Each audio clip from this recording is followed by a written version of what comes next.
dance for anybody, you just make your comics. Chronicles of the Nerds here with Rick Remender, writer extraordinaire. How you doing, sir? I'm fair, how are you? I am so good. So we see here, we got Fear Agent that you've been going through Dark Horse with. You've been doing some Punisher. You've been doing Uncanny X-Force. You've been kind of blowing up lately. How's that feeling? It's nice to sell comic books and have people read them. It feels pretty much the same as it's felt for the last decade. I just sit around writing until I can't write anymore and I pass out and wake up and do it again. It's nice that the people who decide to pay money for the comical books are responding well to the words therein. What are some ways that you broke into the industry? You know, you don't make it in.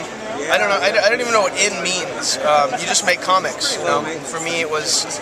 I didn't wait until anybody came around. I just DIY'd it. You know, growing up in the punk scene in the '80s, that was sort of a prevalent attitude that you don't wait for anyone to put their stamp on you. You don't dance for anybody. You just make your comics. And so, when I was an animator in 1997, a few friends and I started making comics together, and kept doing it.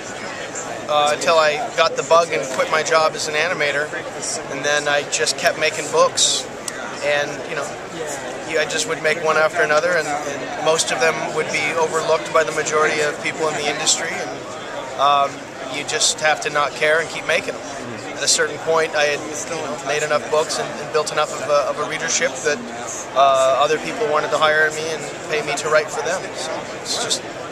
I think it's a matter of just doing it. If it's in you, you'll be doing it. If it's not, you'll be talking about it. How would you compare this to like some of the bigger conventions like San Diego, WonderCon, things like that?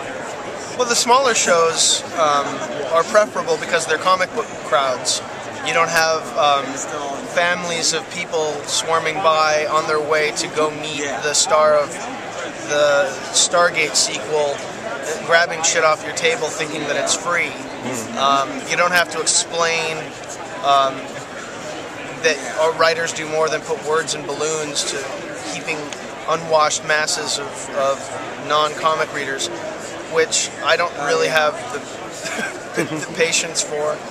So San Diego's a difficult show.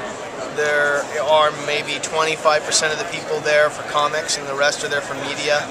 So, you know, like Emerald City and Stumptown, and there's a number of mid-sized shows that are preferable for me because I'm meeting people who are here for the comics. And every single time a new issue of X-Force comes out, we just all kind of squee over it. Anything you can kind of tease that's coming up on the forefront for that book?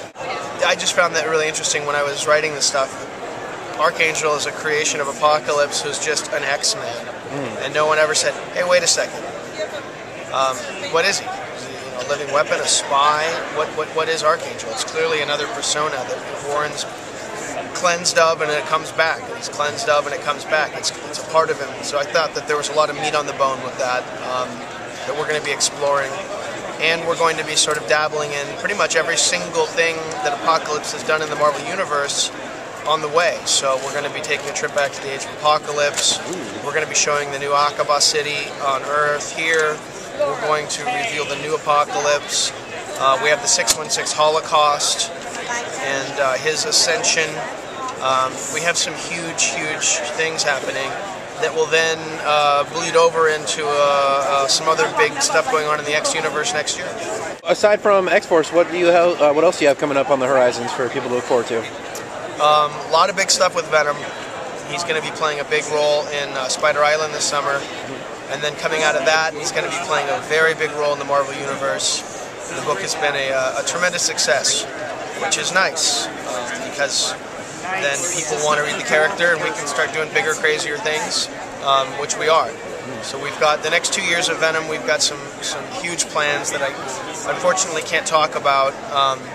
I would say look for some dream sequences, dream fights in Spider Island, including maybe an encounter with Anti-Venom, and some other very cool team-ups with Venom and A-list Marvel characters, trying to sort out the events of that.